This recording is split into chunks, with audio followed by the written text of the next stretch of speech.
Hi, I'm Douglas Baldwin, and I wrote the cookbook, Sous Vide for the Home Cook. I also wrote the guide, A Practical Guide to Sous Vide Cooking, which you can find on my webpage. Today I'm going to show you how I cook salmon.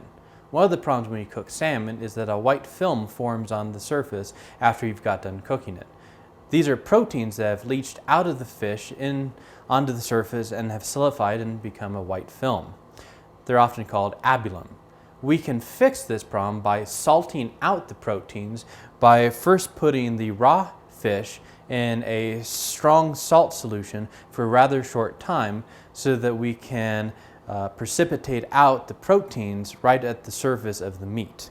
So here I have 1.5 liters of cold water, and to it I'm adding 165 grams of salt, and this will make a 10% salt brine by weight. Stir the solution constantly until it's dissolved. So the salt's finally dissolved in the water, now it's time to prep the fish. So here I have about 1.5 pounds of sockeye salmon. I'm going to cut it into 4 individual pieces so they'll cook more quickly. The first thing to do with your salmon is to check to see if it has any pin bones, and then remove them with either needle nose pliers or tweezers. The next thing to do is to cut off the skin, because when you cook sous vide it tends to intensify the flavor, and I usually don't like the taste with the skin. So now that I've cut the skin off, I'm going to take the skin and I'm going to place the skin between a silk pad or parchment paper between 2 pans and cook in the oven until it's crispy. It's good to cut off any of the salmon that remained on the skin, because this will keep it from getting nice and crispy. If you run your hand along the salmon, you'll feel where the pin bones are, and then you can remove them with needle nose pliers. Now that I've finished removing the pin bones, I'm going to cut it into 4 equal pieces. 3 of the pieces I'm going to place in the brine, and 1 piece I'm going to leave out of the brine so you can see the difference. I'm going to place this salmon in the refrigerator to brine for about 10 minutes.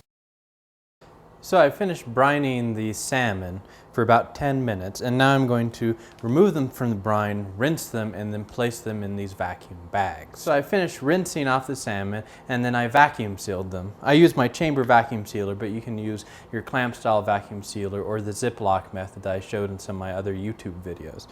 If you do use a chamber vacuum sealer, only use a 90 to 95% vacuum, because too strong of a vacuum can affect the texture.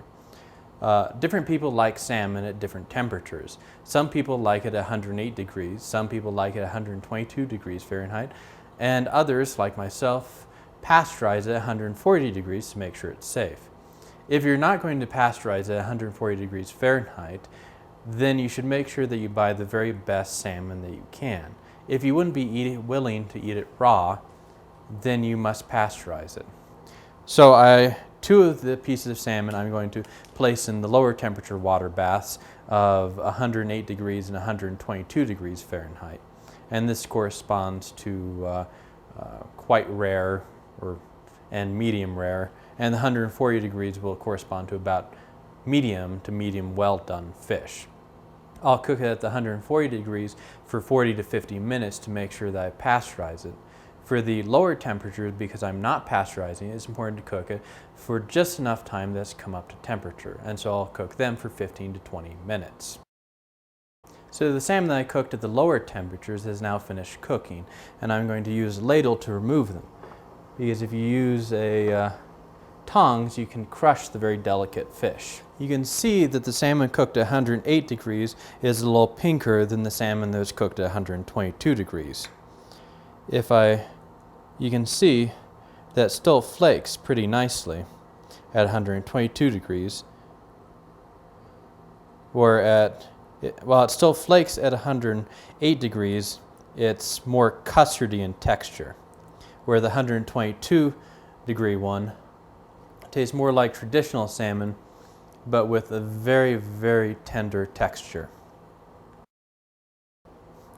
So I cooked the skin from the salmon between 2 cookie sheets in the oven for about 30 minutes at 375 degrees. And you can see that they're nice and cracker crispy now, and really quite delicious. In addition to being very tasty, the salmon skin is also rich in omega-3 fatty acids, which are very healthful. The only problem is that you're likely to eat all the skin before you're ready to serve the fish. So I've now finished pasteurizing the other salmon. I cooked it at 140 degrees Fahrenheit for between 40 and 50 minutes. So I took the salmon out of the package, and on the one that had a lot of albumin on it, I rinsed it under a little bit of water and rubbed off as much as I could. And you can see that helped quite a bit. The texture of these is much more like traditionally cooked salmon. It flakes and is still quite tender. And it's very tasty. It's moist, but it's also very safe. For more information about this recipe, you can see page 167 of my cookbook. Be sure to check back next week to see what I'm going to cook sous vide then.